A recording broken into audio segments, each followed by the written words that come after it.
Hello everyone, कैसे हैं आप सभी। मैं निशा शर्मा, आपकी बड़ी बहन, आपके लिए यूपी टेट क्लास 1 to 5 प्राथमिक स्तर का के 30 क्वेश्चन बाल विकास वाले लेकर आ गई हूँ।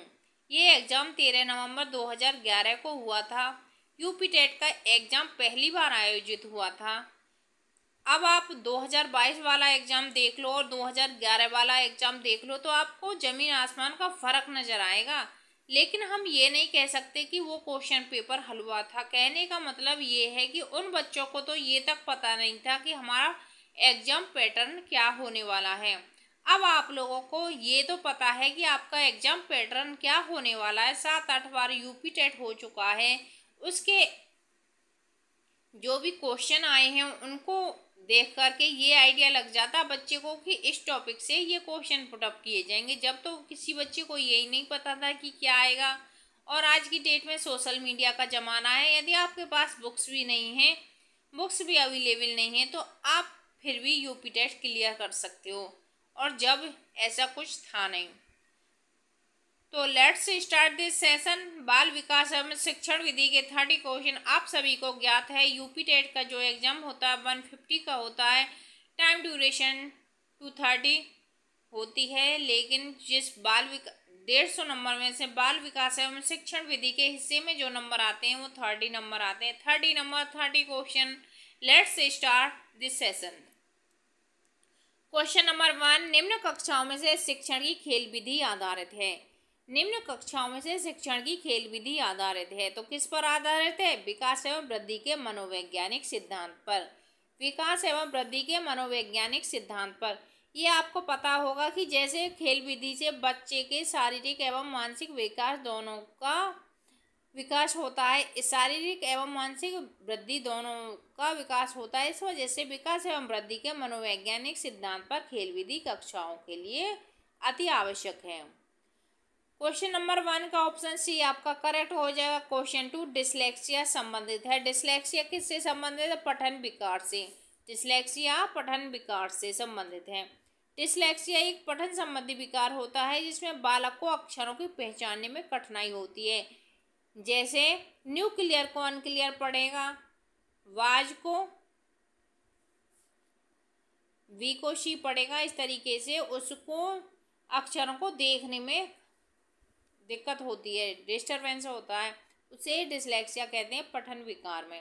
क्वेश्चन नंबर 2 का ऑप्शन सी करेक्ट हो जाएगा। क्वेश्चन नंबर 3 की ओर बढ़ते हुए, विशेष रूप से जरूरतमंद बच्चों की शिक्षा का प्रबंध होना चाहिए। कैसे? जो जरूरतमंद बच्चे हैं, जो गरीब बच्चे हैं, उनकी भी शिक्षा का प्रबंध दूसरे सामान्य बच्चों की तरह होना चाहिए। अब देखो, जो स्कूल में ड्रेस कोड होता है वो इसी वजह से होता है कि कोई तो रिच फैमिली से बिलोंग करता है, कोई पुअर फैमिली से बिलोंग करता है, कोई एवरेज फैमिली से बिलोंग करता है। लेकिन स्कूलों में क्या होता है कि ड्रेस कोड होता है, इस वजह से सभी समान लगते हैं, सभी एक जैसे लगते हैं। तो दूसरे सामान्य बच्चों के साथ इसका यही कारण है। इसी वजह से ड्रेस कोड बनाया जाता है कि सभी बच्चों को ये नहीं लगे कि हम कम हैं या वो ज़्यादा हैं, सभी एक जैसे लगते हैं। क्वेश्चन नंबर 4, अधिगम के प्रक्रम में अभिप्रेरण। अधिगम के प्रक्रम में अभिप्रेरण नई सीखने वालों के अधिगम के लिए रुचि का सृजन करता है। जब बच्चे में कुछ सीखने के लिए रुचि होती है, रुचि अभिप्रेरण होती है, तो वह और ज़्यादा सीख पाता है। उसकी उत्सुकता उस टॉपिक को क्लियर करने में लगी रहती है। क्वेश्चन नंबर 5, कक्षा 5 के न्यून दृष्टि वाले बच्चे को यदि किसी क्लास में बच्चे को कम दिखाई देता है तो एक अध्यापक को क्या प्रायोरिटी बनती है, कि टीचर की क्या रेस्पॉन्सिबिलिटी है, वो इस बारे में पूछा गया है। ऑप्शन सी करेक्ट हो जाएगा। कक्षा में सामान्य रूप से बर्ताव करना चाहिए एवं ऑडियो सीडी के जरिए सहायता प्रदान करनी चाहिए। ऐसा नहीं किसी बच्चे को दिखाई नहीं दे रहा तो उसे मारे पीटे, उससे ये कहे कि तुम तो लिख नहीं पाते हो। भाई ऐसा हो जाता है, किसी की दृष्टि कमज़ोर है तो उसे आगे बैठाना है, ब्लैक बोर्ड के सामने बैठाना है और कुछ ऐसी ऑडियो वीडियो कुछ व्याख्या करके उसको टॉपिक को क्लियर करवाना है। इस तरीके से श्रव्य उपकरण आप यूज कर सकते हो। क्वेश्चन नंबर 5 का ऑप्शन सी आपका करेक्ट हो जाएगा। क्वेश्चन नंबर 6, श्याम पट को शिक्षण सामग्री के किस समूह के अंतर्गत किया जाता है? तो श्याम पट क्या होता है? आजकल वाइट बोर्ड है, ब्लैक बोर्ड है, ग्रीन बोर्ड है, तो वो क्या है? दृश्य, उसे हम देखते ही तो हैं, टीचर लिखता है और उसको हम देखते हैं, तो वो होता है दृश्य साधन। क्वेश्चन नंबर 6 का ऑप्शन सी आपका करेक्ट हो जाएगा। क्वेश्चन नंबर 7, निम्न में से कौन शिक्षण कुशलता से संबंधित है? श्याम पट पर लिखना, प्रश्नों को हल करना, प्रश्न पूछना, उपरोक्त सभी शिक्षण कुशलता से संबंधित हैं। क्वेश्चन नंबर 8, कक्षा में जो विद्यार्थी प्रश्न पूछते हैं उन्हें क्या करना चाहिए? उन्हें प्रोत्साहित करना चाहिए। क्यों? कि जब बच्चा क्वेश्चन पुटअप करता है तो ये समझ लो कि पढ़ने में वो एंगेज है, और यदि आपकी क्लास में कोई बच्चा और टीचर दोनों एंगेज हैं तो पढ़ाई अच्छे से हो रही है। कक्षा में जो विद्यार्थी प्रश्न पूछते हैं उन्हें और प्रोत्साहित करना चाहिए कि बेटा और क्वेश्चन पुटअप कीजिए। क्वेश्चन नंबर 9, शिक्षा की किंडरगार्टन पद्धति का प्रतिपादन किया। किंडरगार्टन विधि किसने प्रतिपादित की थी? फ्रोवेल ने।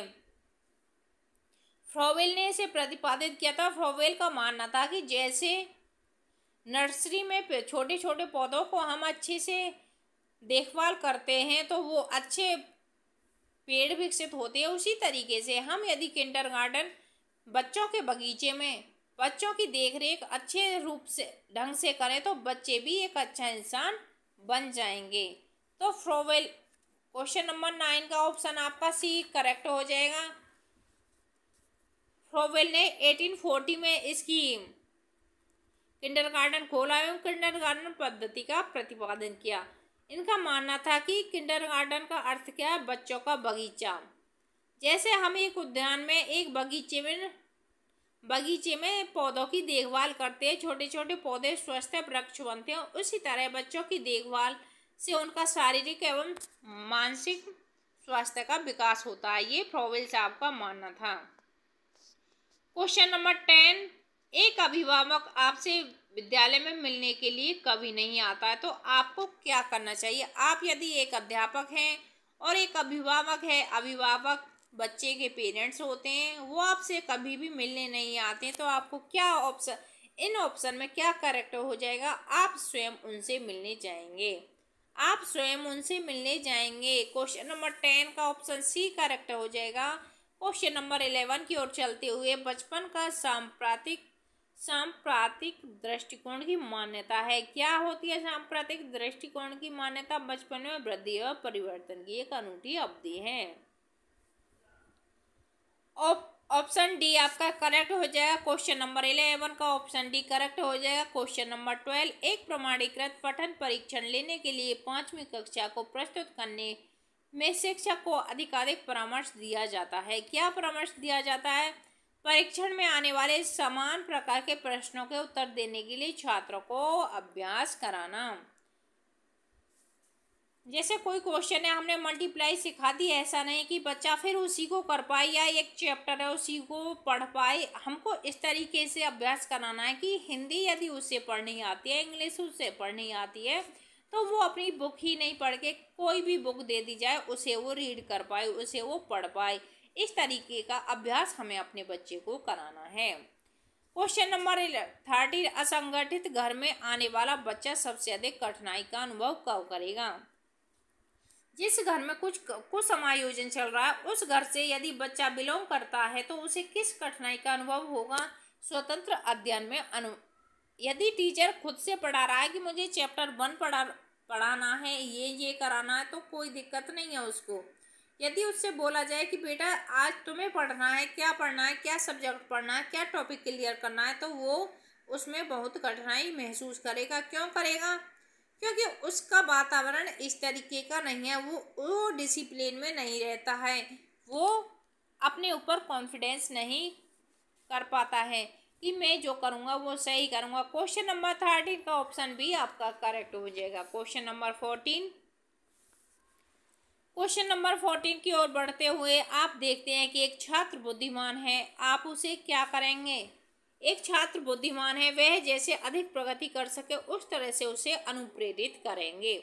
ऐसा नहीं है कि आप इंटेलिजेंट बच्चे को और दबाएंगे कि अभी तो एवरेज बच्चों का वर्क नहीं हुआ, नहीं, उसे एक्स्ट्रा वर्क दीजिए, उसकी बुद्धि के अकॉर्डिंग उसे वर्क दीजिए। वह जैसे अधिक प्रगति कर सके उस तरह से उसे अनुमोदित करेंगे। क्वेश्चन नंबर 14 का ऑप्शन सी करेक्ट हो जाएगा। क्वेश्चन नंबर 15, यदि कुछ विद्यार्थी कक्षा में अध्ययन की चित्तवृत्ति में नहीं है तो आप क्या करेंगे? यदि कुछ विद्यार्थी ऐसे हैं जो पढ़ना नहीं चाहते हैं, उनका पढ़ने में मन नहीं लग रहा है, तो आप क्या करेंगे? अध्यापक होने के नाते उन्हें उनकी रुचि अथवा उनके विषय के अनुसार रुचिपूर्ण चीज़ें बताएंगे। ये बातें 1 to 5 की चल रही हैं, ऐसा नहीं कि आप 10th में हो और आप ये चीज़ फॉलो कर रहे हो तो उनका तो सिलेबस ही कंप्लीट नहीं होगा। ये क्लास 1 to 5 की चल रही है। क्वेश्चन नंबर 16, वह स्तर जिसमें बच्चा किसी वस्तु एवं घटना के बारे में तार्किक रूप से सोचना शुरू कर देता है। ये पियाजे साहब ने 4 आपकी अवस्थाएं दी थी। मूर्त क्रियात्मक अवस्था जो 7 से 11 होती है, इसमें बच्चा तार्किक रूप से सोचने लगता है। क्वेश्चन नंबर 17, बच्चों के बौद्धिक विकास के 4 सुस्पष्ट स्तरों को पहचाना गया था। देखो अब ये भी क्वेश्चन पियाजे का हो गया, ये भी क्वेश्चन पियाजे का हो गया और ये एक ही चीज़ है, लेकिन आज की डेट में ऐसे क्वेश्चन नहीं आते हैं। आज थोड़ा स्तर अच्छा हो गया है, इस वजह से आपको और ज़्यादा मेहनत करने की ज़रूरत है। आज की डेट में कंपटीशन बहुत है। ये मत सोचो कि हमें 150 में से 90 नंबर पर क्वालिफाइंग टेस्ट है, हमें क्वालिफाई करना। देखो जितनी ज़्यादा आप मेहनत कर लोगे उतना आपके लिए सुपर टेट के लिए आसान हो जाएगा। क्वेश्चन नंबर 17, बच्चों के बौद्धिक विकास के 4 सुस्पष्ट स्तरों को पहचाना गया है पियाजे द्वारा। संवेदी गामक अवस्था 0 से 2 वर्ष, पूर्व सक्रियात्मक अवस्था 2 से 7 वर्ष, मूर्त सक्रियात्मक अवस्था 7 से 11 और औपचारिक सक्रियात्मक अवस्था 11 से 15। क्वेश्चन नंबर 18, अल्पवयस्क बच्चों के अधिगम में अभिभावक की भूमिका होनी चाहिए। कैसी होनी चाहिए? अग्र सक्रिय। अब हमारा बच्चे स्कूल में पढ़ते हैं, हमें कोई यही मतलब नहीं है कि उनकी डायरी कब वर्क क्या है, उनका एग्जाम यूटी कब चल रहे हैं, एग्जाम कब आ रहे हैं, हम उन्हें तैयारी नहीं करवा पा रहे हैं तो हमारा बच्चा अच्छी परफॉर्मेंस नहीं कर पाएगा। तो एक अल्पवयस्क यदि वो नहीं समझता है कि क्या मुझे करना है क्या नहीं करना, तो उसमें बच्चे के अभिभावक को अग्र सक्रिय होना पड़ेगा, तभी आपका बच्चा कुछ अच्छी परफॉर्मेंस कुछ अपना विकास कर पाएगा। क्वेश्चन नंबर 19, बच्चों के संज्ञानात्मक विकास को सबसे अच्छे तरीके से कहाँ परिभाषित किया जा सकता है? कहाँ अच्छे से परिभाषित किया जा सकता है? विद्यालय एवं कक्षा में। बच्चों के संज्ञानात्मक विकास को मापने एवं परिभाषित करने का सर्वाधिक उपयुक्त परीक्षा प्रणाली है, जिसमें बच्चे को ये पता चल जाता है कि हम किस तरीके से कितनी परफॉर्मेंस हमारी आ रही है। क्वेश्चन नंबर 20, डैश को अनुप्रेरित शिक्षण के एक संकेत के रूप में विवेचित किया जाता है। किसके द्वारा? विद्यार्थियों द्वारा प्रश्न पूछना। विवेचन किसके द्वारा किया जा सकता है? विद्यार्थियों द्वारा प्रश्न पूछना। क्वेश्चन नंबर 21, कक्षा में विद्यार्थियों की रुचि बनाए रखने के लिए एक शिक्षक को उचित प्रश्न पूछना चाहिए। क्वेश्चन नंबर 22, विद्यार्थियों को विद्यालय में खेलना क्यों उचित है? यह सहयोग एवं संतुलन का विकास करेगा। जब एक विद्यार्थी अपने सहपाठियों के साथ खेलता है तो उसमें एक टीम भावना की, सहयोग की, संतुलन के विकास होता है। इस वजह से यह सहयोग एवं संतुलन का विकास करेगा। क्वेश्चन नंबर 23, परिवार एक साधन है अनौपचारिक शिक्षा का। परिवार एक अनौपचारिक शिक्षा का साधन है। क्यों? परिवार में ये नहीं है कि आपको टाइम टेबल नहीं है कि अब मैथ चलेगा या इंग्लिश चलेगी, जब भी जो भी मन करे तभी समझा सकता है। आपकी जो संस्कार होते हैं, आपके जो प्राथमिक स्तर से पहले की जो लैंग्वेज होती है या फिर जो भी आप सीखते हो वो परिवार से सीखते हो, लेकिन वो कोई औपचारिक नहीं है, वो अनौपचारिक है, वो कभी भी आपको दी जा सकती है। क्वेश्चन नंबर 24, एक शिक्षक विद्यार्थियों में सामाजिक मूल्यों को विकसित कर सकता है। कब कर सकता है? आदर्श रूप में बर्ताव करके। यदि एक शिक्षक महान व्यक्तियों की गाथाएं सुनाता है लेकिन उसका खुद का आचरण अच्छा नहीं है तो विद्यार्थी उसके व्यवहार को सीखकर अच्छे इंसान नहीं बन सकते। आदर्श रूप से बर्ताव करके, अच्छा व्यवहार करके अच्छा आचरण करके एक शिक्षक अपने विद्यार्थियों को मूल्यवान बना सकता है। क्वेश्चन नंबर 25, एक शिक्षक के लिए सबसे महत्वपूर्ण क्या है? विद्यार्थियों की कठिनाइयों को दूर करना। एक शिक्षक के लिए सबसे महत्वपूर्ण है विद्यार्थियों में जो भी कठिनाई वो महसूस कर रहे हैं किसी टॉपिक में, किसी सिलेबस में, किसी सामाजिक कार्य में, किसी भी टॉपिक पर, तो आप उनकी कठिनाई को दूर करोगे, यही आपका सबसे बड़ा सौभाग्य होगा। क्वेश्चन नंबर 26, आप एक अति सक्रिय बालक को कैसे सही दिशा में लाएंगे? उसे पहली पंक्ति में बैठाएंगे तथा उस पर कड़ी नजर रखेंगे। उसे कक्षा के कोने में बैठने की जगह निर्धारित करेंगे। उसे श्यामपट्ट आदि साफ करने को काम देंगे। उपरोक्त में से कोई नहीं, क्योंकि यदि वो अति सक्रिय बच्चा है तो ऐसा नहीं कि हम उस पर कड़ी नजर रखेंगे या उसे एक जगह निर्धारित कर देंगे या उसे श्यामपट्ट साफ करने के लिए कहेंगे, ऐसा कुछ भी नहीं करेंगे। क्वेश्चन नंबर 27, पृथक पृथक समजातीय समूह के व्यक्तियों के प्रति बच्चों की अभिवृत्ति साधारणतः आधारित होती है उनके अभिभावकों की चित्तवृत्ति पर।